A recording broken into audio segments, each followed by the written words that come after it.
کہتے ہیں کسی علاقے کا بادشاہ بڑا شفیق نہایت مہربان خدا ترس آدمی تھا۔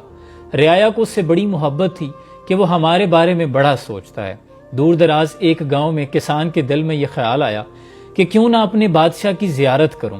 اس نے اپنی بیوی سے مشاورت کی کہ میں بادشاہ سے ملنا چاہتا ہوں۔ اس نے کہا ضرور جاؤ۔ پھر خیال آیا کہ بادشاہ کو تحفہ کیا پیش کروں۔ بیوی سے مشورہ کرتا ہے تمہارے خیال میں بادشاہ کے شایان شان ہم تو کچھ نہیں دے سکتے، لیکن کوئی منفرد چیز تو دوں۔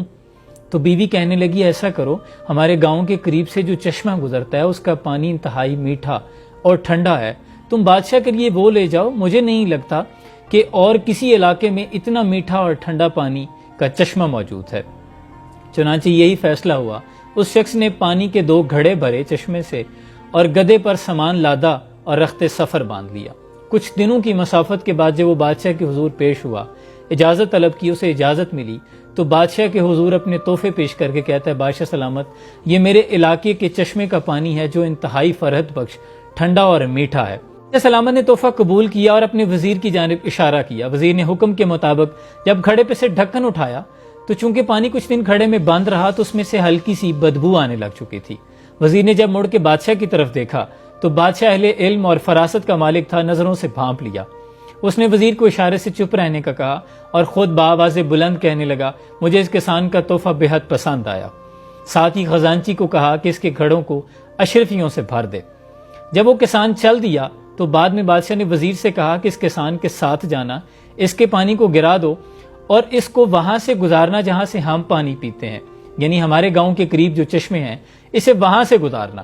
جب وہ کسان وہاں سے گزرا، پانی پیا تو اسے اندازہ ہوا کہ یہاں کے چشمے کا پانی زیادہ ٹھنڈا، زیادہ میٹھا اور فرحت بخش تھا۔ پھر اسے احساس ہوا کہ اس کا تحفہ کتنا حقیر تھا، لیکن اس کے دل میں محبت اور عقیدت بادشاہ کی اور بھی بڑھ گئی کہ بادشاہ کتنا رحم دل انسان ہے۔